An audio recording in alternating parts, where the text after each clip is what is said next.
Assalamualaikum warahmatullahi wabarakatuh. Halo Tribuners, selamat sore Medan. Ketemu lagi dengan aku Risha dan aku Jihan di Selamat Sore Medan. Seperti biasa kita sudah menyiapkan 3 berita yang siap dibagikan untuk Tribuners sekalian. Oke, di beberapa hari Medan Kak, hujannya agak seram ya? Iya. Hujan disertai geluduk dan angin kencang.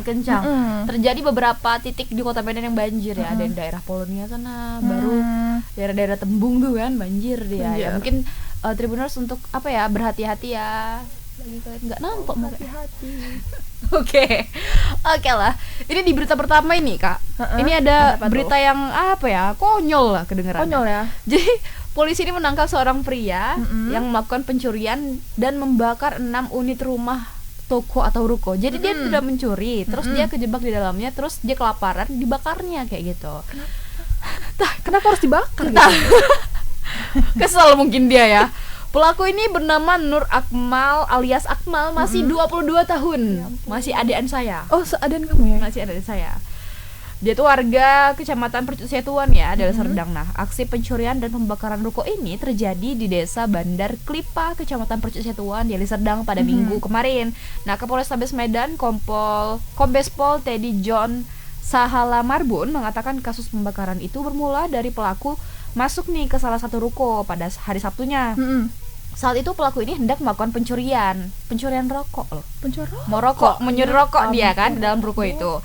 Namun setelah berada di dalam, pelaku ini terjebak dan dia nggak bisa keluar. Nah, pemilik ruko ini nengok CCTV lah kan yang ada di rukonya itu. Katanya setelah itu pemilik tersebut langsung mendatangi ruko tersebut dan memeriksa di dalamnya. Pada saat itu ternyata pelaku ini bersembunyi dan pemilik ruko nggak nampak gitu, tidak ditemukan lah gitu. Teddy pun menyampaikan lantaran sudah terjebak dan tidak ada jalan keluar lagi, pelaku akhirnya memotong kabel listrik agar padam dan tidak terlihat CCTV.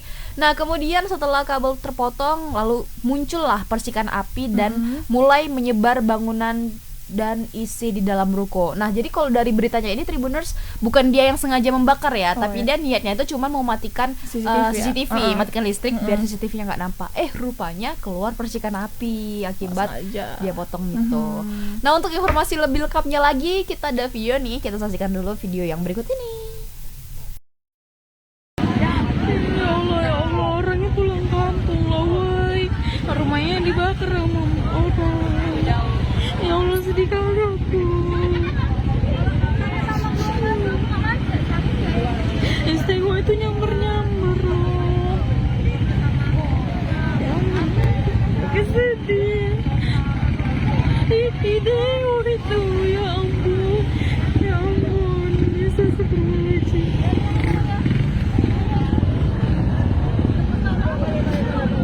ya ampun. Gak bisa lewat ke sana.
Awalnya adalah kasus pencurian, di mana pelaku yang ada di belakang ini pada hari Sabtu tanggal 6 April 2024 sekitar pukul jam 7 malam 19.00 ya, tepatnya di Jalan Medan Batang Kuis nomor 5 Desa Bandar Klipa Kecamatan Percusetuan ya, di mana pelapor pemilik ruko ya itu melihat tokonya dan membuka CCTV. Ya, dari rumah dan di dalam rekaman CCTV itu terlihat ya seorang laki-laki yang berada di dalam toko yang sudah ditutup oleh pelapor. Ya, lalu pelapor mendatangi toko miliknya, namun pelapor tidak ada lagi. Ya, jadi pada saat itu pelapor pemilik toko tersebut melihat ada di dalam itu pada saat hari Sabtu tanggal 6 April bahwa rencana awal pelaku ini adalah ingin mencuri barang-barang seperti yang ada di depan yaitu rokok, ya, namun terkunci, ya, satu malam terkunci, ya, pada saat dia ingin keluar, ya, dia mencoba untuk mematikan listrik dengan menggunakan kabel yang ada, tetapi pada saat menggunakan kabel itu terjadi percikan api, ya, akhirnya terbakar. Nah, pada saat terbakar itulah, ya, pemilik toko datang, ya, bersama dengan warga, dan pada saat itu juga, ya, besoknya itu pada saat dia lapar dan mengambil kabel, ya, terjadi percikan dan terbakar. Disitulah dia lewat pintu samping, ya, sehingga ya mengakibatkan kebakaran ada 6 ruko, ya, 6 ruko yang terbakar, ya, dan pelaku berhasil diamankan, ya, dan dari hasil yang diamankan bahwa barang-barang yang dicuri adalah rokok, ya, beberapa slop rokok merek Sempurna, Gudang Garam, Deluxe, ya, JJ Mail dan Camel, dan kerugiannya, ya, dari uang sebesar 15 juta ditambah tadi beberapa slop rokok itu totalnya 20 juta rupiah. Ya, jadi pelaku, ya, mengakui bahwa awalnya adalah melakukan pencurian, ya, karena di dalam rekaman CCTV itu kelihatan, ya, dia masuknya, dia ngambil rokoknya tapi terkunci, ya, semuanya itu ada di rekaman CCTV. Ya, itu dia, ya. Nah, Tribuners, untuk informasi lebih lengkapnya lagi kita sudah terhubung bersama reporter di lapangan, ada Bang Alfiansyah. Halo Bang Alfiansyah, selamat sore. Halo, selamat sore. Nah, Abang operator boleh digedein dikit suaranya? Ya, dikit. Nah, kicik sekali. Oke, Bang Alfiansyah, boleh dijelasin dulu Bang terkait kronologi pencuri yang atau maling, ya, yang membakar 6 ruko di Deli Serdang ini? Ya, memang kejadiannya itu hari menjelang Lebaran, ya, di mana ada 6 ruko terbakar di Jalan Medan Batang Suit, tepatnya di Kecamatan Percut Setuan di Serdang. Di mana kejadian ini bermula dari adanya maling yang masuk ke kawasan tersebut, dan kemudian saat itu pemilik ruko ini melihat dari rekaman CCTV yang terhubung ke rumahnya, melihat ada seorang laki-laki begitu di dalam rukonya yang diduga merupakan pelaku pencuri. Setelah melihat dari rekaman CCTV itu, si pemilik ruko pun sempat mendatangi rukonya, namun ketika itu setelah dicari-cari oleh warga, dibantu oleh warga juga, tidak ditemukan begitu adanya si maling ini di dalam ruko, sehingga pemiliknya ini mengunci ruko tersebut. Itu kejadiannya di hari Sabtu. Kemudian setelah dikunci, ternyata si maling ini tuh terkurung begitu di dalam. Namun warga tetap melakukan menunggu di sekitaran ruko untuk menunggu si pelaku itu keluar, namun dia tidak keluar. Dan di hari Sabtunya, besok harinya, kemungkinan pengakuan dari si pelaku ini, dia ini saat itu sudah kondisi lapar begitu, tidak punya cara lain. Kemudian dia memotong kabel di dalam ruko tersebut sehingga terjadilah percikan api, dan kemudian api mulai menyala, dan warga sekitar menyaksikan kejadian itu mencoba untuk memadamkan api dan membuka pintu. Nah, di sanalah si pelaku ini melarikan diri. Nah, kejadian kebakaran itu ternyata tidak hanya di satu ruko, api terus jalar dan menghanguskan sebanyak 6 ruko.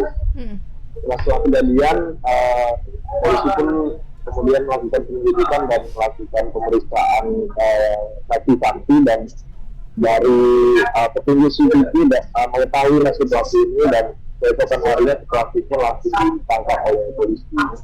Gitu. Oke. Nah, untuk korban atau pemilik ruko sendiri namanya siapa, Bang?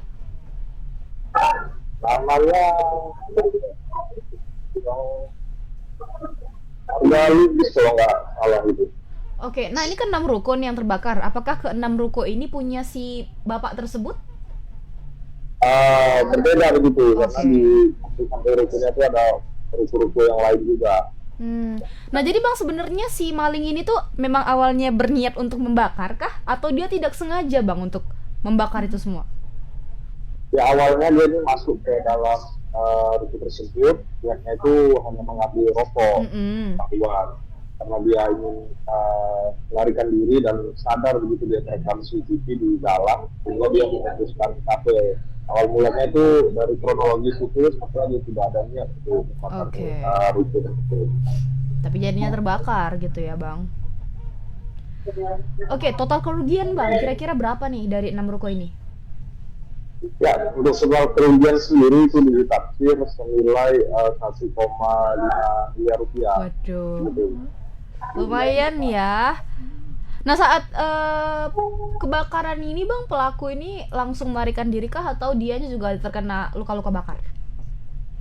Ya, waktu pada saat api belum terlalu terkobar begitu, warga kan sudah membuka pintu begitu untuk mencoba memadamkan api. Dan sana dia belum mengambil kesempatan untuk Melarikan diri ya. Berarti warga tuh nggak tahu kalau ada maling di dalamnya ya, Bang? Warga sebetulnya sudah tahu dan menunggu di sekitaran ruko begitu, karena diketahui pelaku ini masih berada di dalam ruko. Oh, seperti itu. Berarti warganya udah tahu ya kalau lagi ada maling gitu ya. Karena si pemiliknya jadi melihat CCTV juga. Oke. Ada lagi Kak Jihan kira-kira? Oh, hukuman. Hukuman apa nih yang diberikan kepada si maling, Bang? Ya, untuk hukuman sendiri memang si pelaku ini dijerat dengan pasal berlapis ya. Ini hukumannya itu juga berlapis. Kemudian dia akan dipenjara sekitar di atas 20 tahun penjara. Di atas. Oke, pasal apa itu, Bang? Digunakan pasal. Pasalnya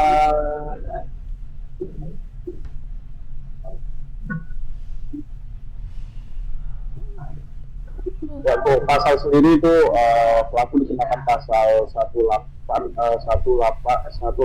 ayat 1 dan ayat 2, dan juga pasal 363 ayat 1 KUHP pidana. Untuk pasal 187 ayat 1 itu ancaman hukumannya itu 12 tahun penjara. Dan untuk pasal 182 ayat 2-nya itu terancam hukuman 15 tahun penjara, dan untuk pasal 363-nya ayat 1 itu dia terancam hukuman 7 tahun penjara. Oke.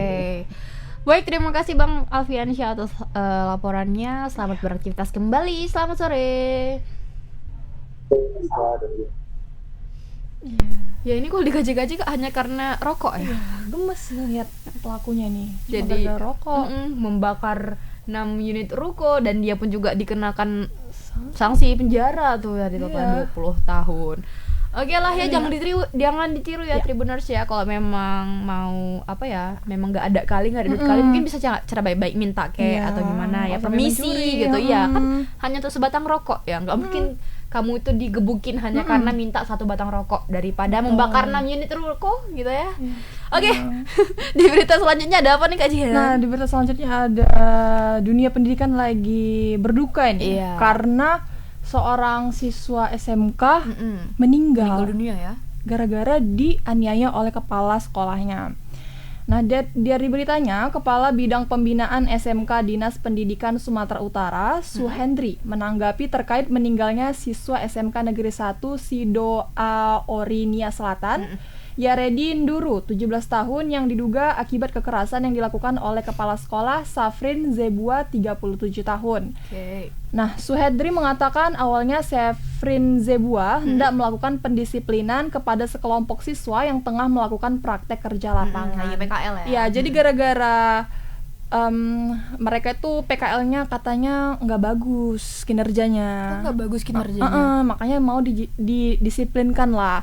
Nah, untuk mengetahui kronologinya, kita udah tersambung sama reporter kita. Tapi sebelum itu, saksikan video yang berikut ini.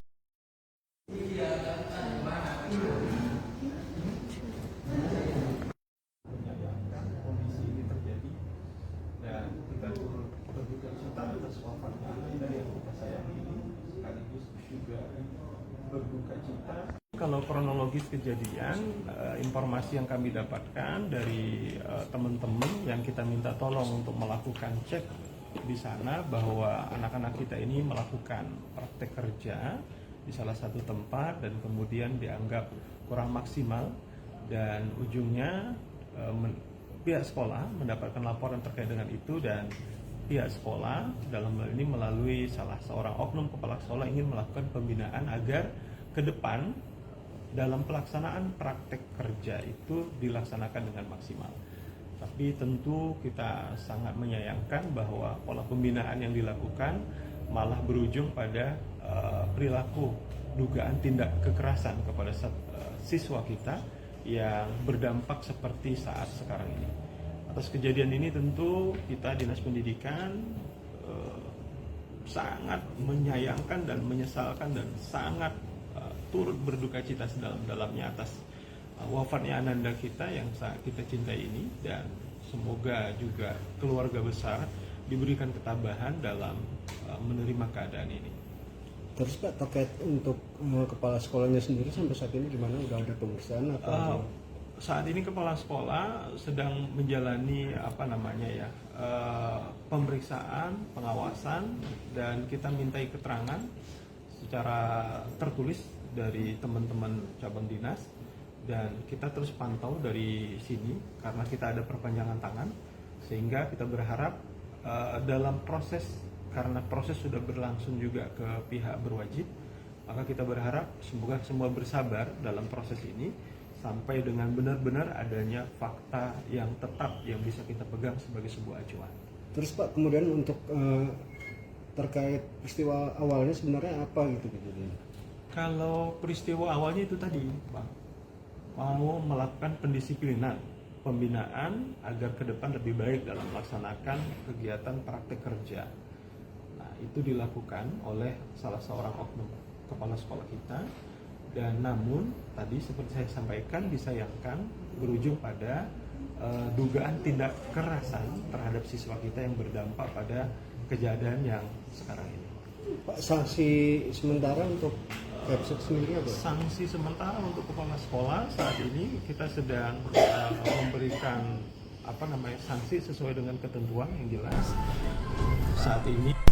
Ya, itu dia cuplikan video dari berita penganiayaan yang menewaskan seorang siswa SMK di Nias. Ya, sekarang kita udah terhubung dengan reporter kita, ada Kak Rehtin. Halo Kak Rehtin. Halo Kak Rehtin. Selamat sore. Halo, selamat sore Kak Rehtin. Nah, belum ada suaranya nih. Di unmute dulu. Nah, cek. Halo, selamat sore. Selamat sore Kak Hani. Selamat sore. Nah, Kak Hani, gimana nih kronologi kejadiannya sehingga seorang siswa di SMK Nias tewas dianiaya oleh kepala sekolahnya? Jadi berdasarkan keterangan dari Kepala Bidang Pembinaan SMK Dinas Pendidikan Sumatera Utara, jadi kronologinya itu awalnya korban bersama beberapa temannya itu sedang melakukan praktek kerja lapangan atau PKL. Jadi kalau di SMK kan ada yang namanya praktek kerja lapangan. Lalu ternyata mereka melakukan kesalahan atau sesuatu yang bisa dibilang tidak mengenakan bagi sekolah gitu. Nah, jadi kepala sekolah memanggil untuk melakukan pendisiplinan dan pembinaan kepada beberapa siswa yang melakukan PKL ini. Dan ternyata sangat disayangkan pendisiplinannya ini sampai membuat salah satu dari beberapa siswa ini jatuh sakit dan sampai akhirnya meninggal. Itu yang sangat disayangkan oleh Kepala Bidang Pendidikan SMK di Dinas Pendidikan Sumatera Utara ini, karena diduga kepala sekolah dari SMK yang bersangkutan itu melakukan kekerasan kepada seluruh siswa yang ada di kelompok itu, tapi hanya satu orang memang yang meninggal dunia. Begitu. Ini mereka PKL-nya di mana, Kak? PKL-nya di Nia Selatan juga, dan lokasi PKL-nya tidak jauh dari sekolah. Sekolah ya. Di kantor apa, Kak? Iya, Ada di dapat kantor. info nggak, Kak? Untuk kantornya belum ada dapat informasi dari Dinas Pendidikan Sumatera Utara, tapi kejadian yang dihukum oleh kepala sekolahnya itu dilakukan di sekolah. Kira-kira perlakuan apa sih yang nggak mengenakan terhadap sekolah itu, Kak? Fatal nggak gitu? Sampai segitunya gitu. Nah, jadi mereka itu dibariskan di lapangan sekolah, kemudian mereka dipukul di bagian kepala, dan dipukulnya itu menggunakan kayu atau seperti papan gitu ya di bagian kepala.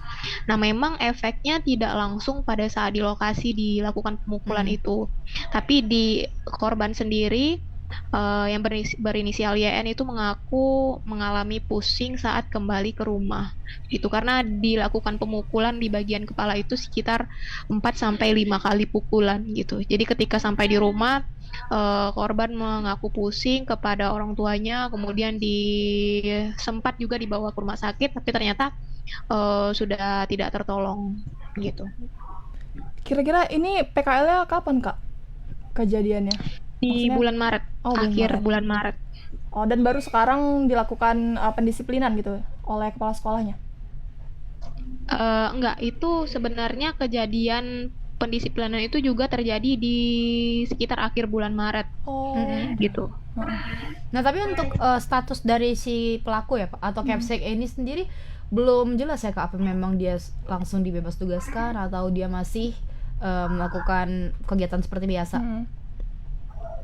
Nah, kalau berdasarkan keterangan dari Dinas Pendidikan Sumut, kepala sekolah yang bersangkutan saat ini sedang dilakukan pemeriksaannya oleh pihak berwajib, baik itu dari pihak kepolisian juga dari pihak Dinas Pendidikan. Jadi saat ini kepala sekolah itu sudah dibebas tugaskan istilahnya, jadi tidak bertugas untuk sementara karena sedang dilakukan pemeriksaan. Jadi saat ini wewenangnya itu diambil alih oleh cabang dinas di Nia Selatan, cabang Dinas Pendidikan Nia Selatan, sehingga pembelajaran di SMK Negeri 1 Sidoari itu masih bisa berlanjut. Nah, ini kan si pelaku atau Caps ini kan lagi diperiksa nih ya kan, sama pihak kepolisian maupun sama dinas pendidikannya itu. Udah ada nggak, Kak, apa ya, semacam pembelaan ya mungkin, atau keterangan dari si Capsek ini kenapa dia sampai melakukan hal seperti itu, kenapa apakah dia menyangka atau tidak nih si anak murid ini akan meninggal dunia akibat ulahnya? Iya, untuk terkait hal itu masih belum ada keterangan langsung ya dari kepala sekolah, karena beliau juga masih diamankan, jadi masih belum bisa akses ke beliau langsung, karena semua keterangan yang beliau sampaikan masih diberikan kepada aparat kepolisian dan juga dari pihak Dinas Pendidikan Sumatera Utara. Jadi untuk bisa mendapatkannya keterangan dari beliau masih belum bisa, karena dari pihak Dinas Pendidikan Sumatera Utara juga masih meminta masyarakat untuk menunggu pemeriksaan sampai selesai sehingga semua keterangannya itu bisa didapatkan dengan jelas. Oke. Nah, tapi pasca kejadian ini, Kak, pasca meninggalnya si korban, ada nggak dari sekolah SMK Negeri 1 ya tadi? Ya. SMK Negeri 1 di Nia Selatan ini yang diliburkan kah atau gimana? Atau berjalan tetap normal? Aktivitas. Kalau berdasarkan keterangan dari Dinas Pendidikan masih berjalan normal sampai sekarang, karena diharapkan tidak sampai memberhentikan proses belajar mengajar. Jadi proses belajar mengajar di SMK Negeri 1 itu masih berlanjut, dan untuk tugas kepala sekolah sendiri sudah diambil alih oleh cabang Dinas Pendidikan di Kabupaten Nia Selatan. Oke. Gitu. Cukup. Terima kasih banyak ya, Kak Retin. Terima kasih, Kak. Atas laporannya. Ditunggu updatean nih, Kak, mengenai nasib si pelaku nih ya, atau ex-Capsek SMK Negeri 1 nih, apakah dikenakan ganjaran hukuman atau bagaimana. Baik, terima kasih banyak, Kak Hani. Selamat sore. Selamat sore. Sore. Iya. Sedih ya. Iyalah Kak. Ternyata udah lama, aku baru tahu loh. Udah lama kejadiannya gitu ya. Dan kayak senakal apa sih mereka Iya, sampai kayak sampai gitu. segitunya. Dan yang anehnya itu Kak, itu kan ada 6 orang nih pelakunya. Yang meninggal tuh cuman 1 orang gitu Iya, kan. pelakunya korbannya ada 6. Ya korbannya ada 6. Nah tapi yang sampai meninggal ya Iya. itu 1 orang. Apakah memang fisik dia yang kurang atau memang dia memang ada sakit nih? ada sakit apa ya, background kesehatannya iya, gitu ya. iya. Tapi kemarin pas di SSM beberapa hari lalu tuh nggak ada Nggak katanya. ada. Memang karena apa, di keningnya itu Benturan mungkin kena benturan, itu di keningnya itu yang menyebabkan dia sampai apa gitu, makanya sampai parah. Nah di berita terakhir ini ada apa tuh? apa nih ya, aduh yang viral kemarin nih, Bribka Berlin Sinaga yang melakukan KDRT. Nah selain disebut melakukan KDRT nih ya Tribuners, Bribka Berlin Sinaga juga diduga memaksa Dian Meta selaku istrinya untuk melakukan aborsi. Mengenai hal tersebut, kuasa hukum Berlin Sinaga Pahala Sitorus mengatakan hal tersebut tidak benar adanya. Nah jadi beberapa waktu kemarin itu Kak, ada beredar kabar kalau si Bribka Berlin ini nyuruh si istrinya buat gugurin kandungan karena kandungannya itu perempuan. Jadi disuruhnya gugurin gitu. Nah tapi rupanya hal itu tuh dibantah sama kuasa hukumnya. Nah Bapak Pahala ini ya menceritakan bahwa Berlin dengan istrinya bernama Dian Meta itu menikah pada tahun 2016 silam. Nah sejak 2016 mereka diketahui telah bertengkar dalam hubungan rumah tangganya. Dengan tegas Berlin melalui kuasa hukumnya mengatakan bahwa dugaan suruhan aborsi itu nggak benar. Pahala pun menjelaskan bahwa anak pertama Berlin dengan Dian Meta ialah perempuan, kemudian anak keduanya juga perempuan. Nah saat Dian Meta hamil anak ketiga nih, pasangan suami istri itu pun melakukan program supaya bisa mempunyai anak laki-laki. Nah, ternyata udah dilakukan program, pas istrinya ngecek itu tetap perempuan anaknya. Nah, lantas menyikapi hal tersebut, Berlin pun menanyakan kepada sang istri mengenai janin laki-laki yang sedang dikandung istrinya itu. Dia nanya kan, kayak mana nih anak perempuan kita gitu, kita teruskan program atau kayak mana? Baru istrinya ini bilang ya udah anak kita uruslah katanya. Ya diuruslah, lahir bulan 7 tahun 2023 kemarin. Jadi nggak ada maksa untuk aborsi katanya. Jadi dia tuh nggak membenarkan lah kalau isu-isu disuruh aborsi itu. Tapi ya bener apa enggaknya ya nanti kita buktikan ya. Tapi sebelum itu kita saksikan dulu video yang berikut ini. Nggak pernah. Jadi saya perlu jelaskan, Berlin itu menikah dengan Dian Meta itu tahun 2016. Jadi memang mereka selalu ribut katanya sejak tahun 2016. Itu dimulai ketika beberapa waktu mereka setelah menikah, si Berlin itu kan pernah mengajak istrinya ke gereja, tapi istrinya tidak mau.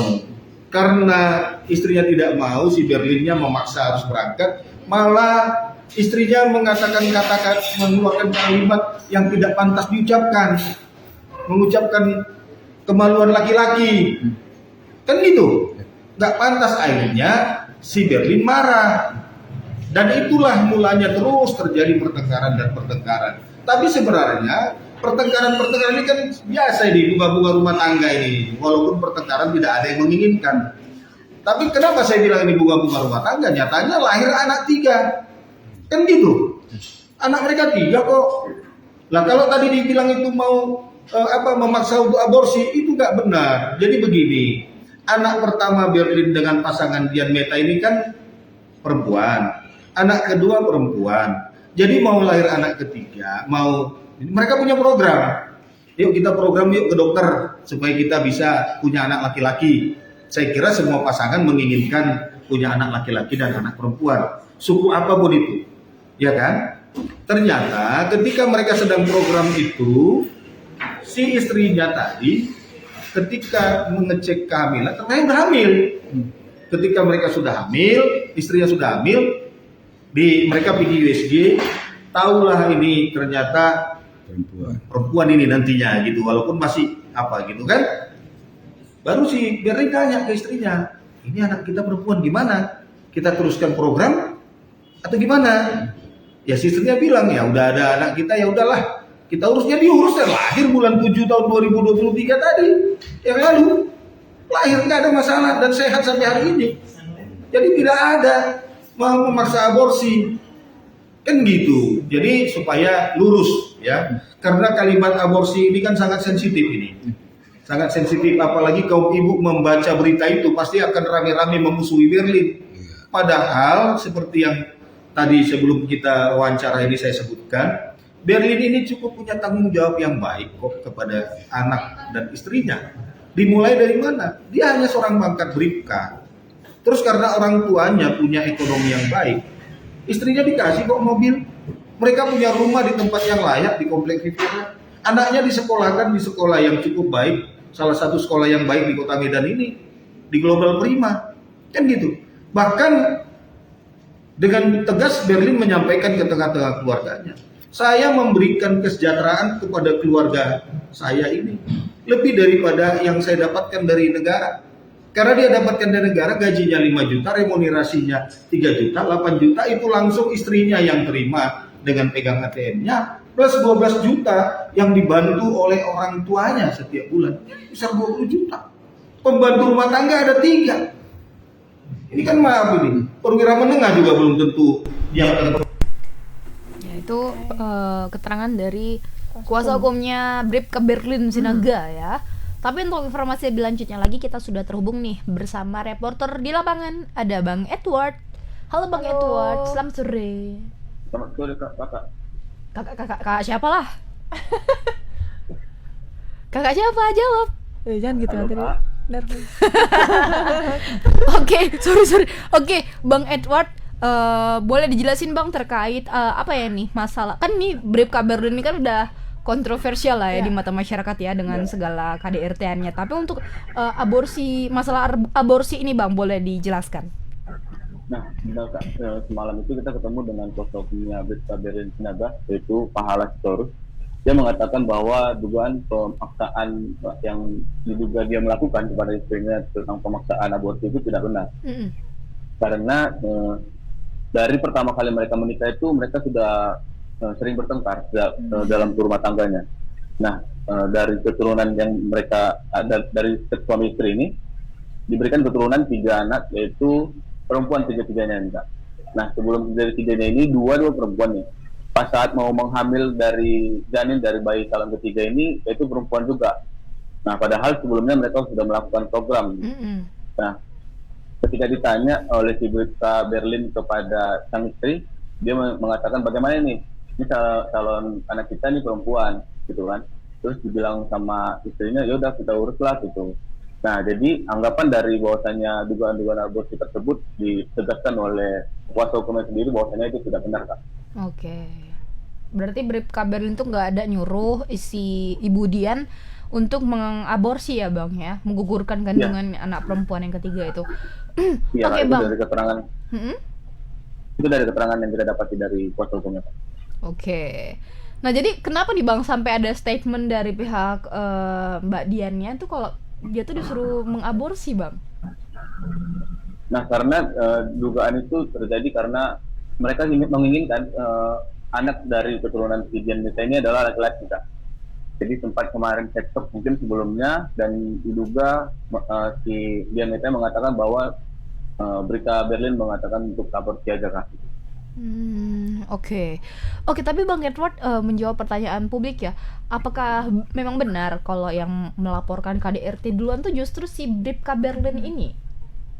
Nah, kalau dari semalam kita bercerita dengan kuasa hukumnya, sempat itu dalam bulan Maret kalau nggak salah itu Kak, Dian Meta melaporkan.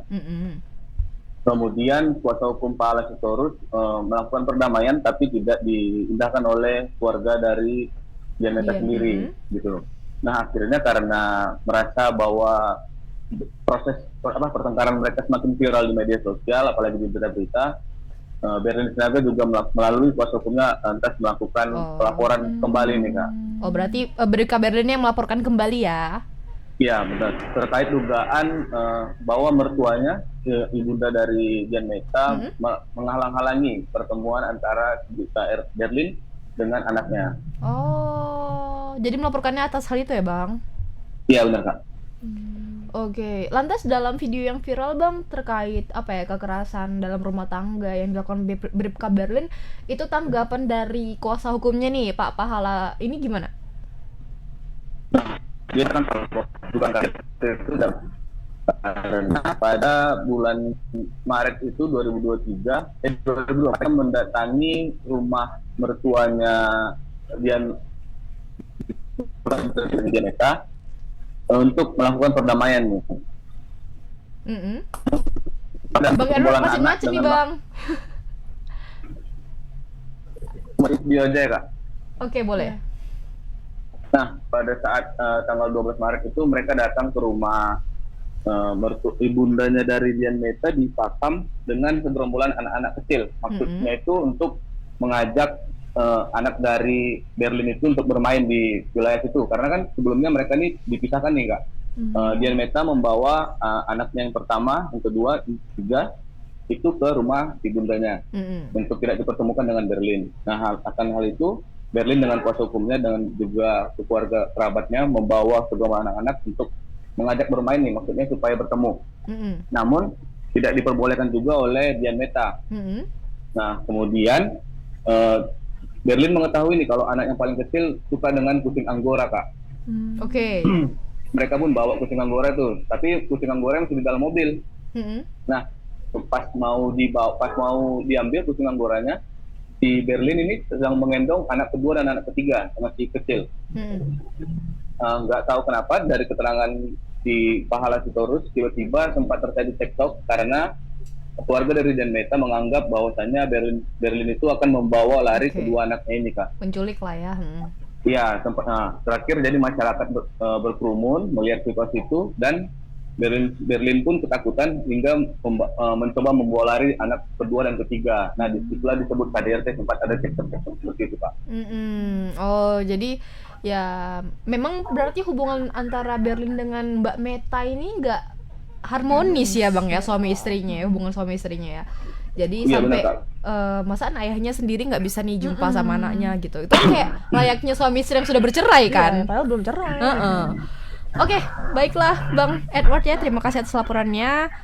Ditunggu nih updatean informasi mengenai kasus yang cukup kontroversial belakangan ini. Selamat beraktivitas kembali Bang Edward. Selamat sore. Selamat sore Kakak. Ya kayaknya dia mesti nggak tahu namanya. Ya tapi memang ya kayak kita tadi bilang ya Kak, ini tuh orang ini berperilaku seperti suami istri udah bercerai ya, padahal belum bercerai gitu. Jadi sampai ada spekulasi KDRT lah dan sebagainya. Kayak sayang kali ya. Tunggu aja lah update-annya ya. Iya, sayang untuk karir si Bribka ini sebenarnya. Oke, Tribuners, itu dia ya 3 berita pada hari ini. Untuk informasi lebih lainnya lagi, lebih up to date lagi, langsung aja kalian ke portalnya Tribun Medan, ada di www.medan.tribunews.com atau bisa di media sosial kita di bawah ini. Atau kalau mau update lagi itu download aja nih aplikasi Tribun X. Udah ada lengkap semuanya di situ ya. Dan App Store. Ya, kalau begitu jangan lupa saksikan Selamat Sore Medan setiap hari Senin sampai dengan Jumat di jam 5 sore. Kalau gitu aku Risya, aku Jihan, beserta kru yang bertugas pamit undur diri. Bye Tribuners, Selamat Sore Medan. Assalamualaikum. Assalamualaikum.